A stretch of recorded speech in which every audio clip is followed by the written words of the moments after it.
Good day, mates. How you going? I've been a bit flat myself. Why don't you come on over later and have a cuppa with me? And oh, bring a plate, because later we're going to throw some snag on the barbie.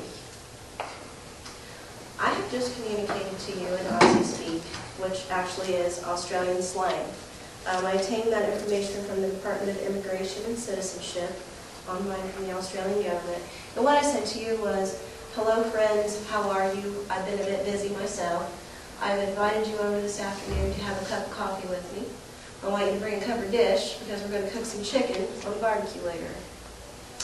My name is Lisa Polston, and I am here this evening to take you to the land down under, which is Australia, Queensland, Australia, to be precise. Queensland, Australia is one of the 6 states located in Australia. The capital is Brisbane. The population of Australia is 3.9 million, and it is the 3rd largest state by population. The size is 667,000 square miles, and it actually is the 2nd largest state according to size. I retrieved my population information from the Australian Bureau of Statistics, and that was updated in August 2006. This evening I'm going to be speaking to you a little bit about, we're going to show you the location of Queensland. I'll talk a little bit about the history. I'd like to show you some of the state emblems.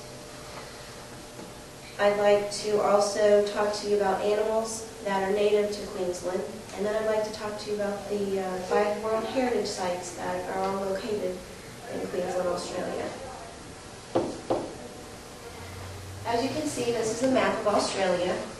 Queensland is located in the northeastern part of Australia. Brisbane, which is the capital, is over in the southeastern part. And Queensland was actually first explored in 1770 by Captain James Clark.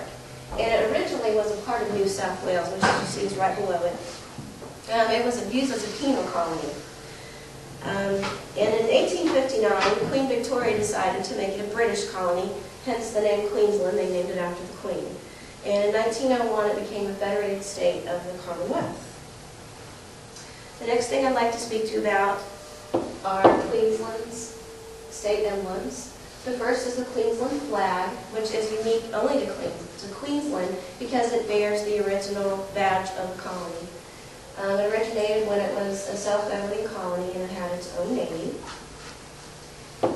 Next, I would like to show you Queensland's coat of arms. This is the oldest coat of arms in Australia because it was the first that was granted by Queen Victoria, and that was in 1893. And at the bottom, you can't see very well, and I hope I pronounced it correctly. It says Audax et Fidelis, which is Latin for bold but faithful. That is their state motto.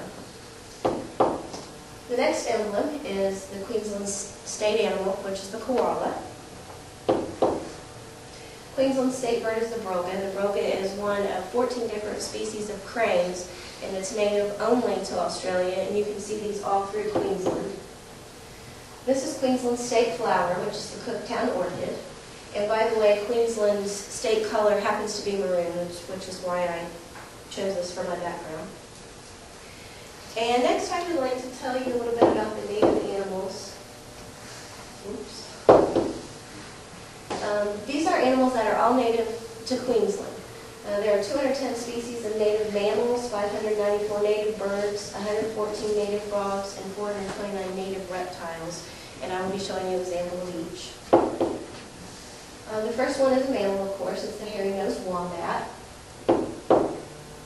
This is an endangered cassowary, and it's from the North Queensland rainforest.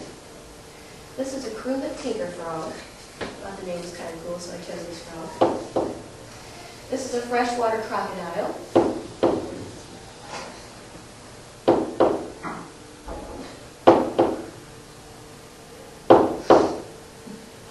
This is an Australian whistling spider, and I just kind of threw this in there because it was kind of scary looking.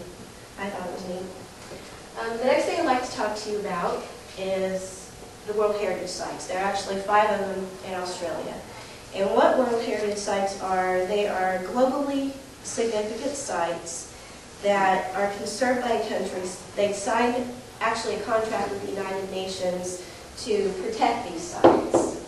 Like I said, there are 5. We have the Australian fossil mammal sites at River Slade, the Central Eastern Rainforest Reserves, Fraser Island, Great Barrier Reef, the wet tropics of Queensland. And I'll have a picture of each. This is the Australian fossil mammal sites. It's one of the 10 of the world's greatest fossil sites. These fossils are all in limestone.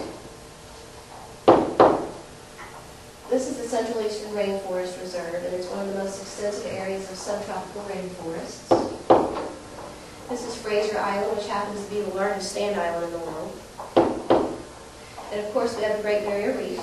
This is the world's largest collection of coral reefs. There are 400 types of coral, 150 species of fish, and 4,000 types of mollusks. The Great Barrier Reef actually connects with our next site, which is the wet tropics of Queensland. They grow down all the way to the Great Barrier Reef, and this is the only place in the world where 2 of those sites touch. And here we have rivers, deep gorges, waterfalls, and there are mountain summits. And that was the last thing that I wanted to show you this evening.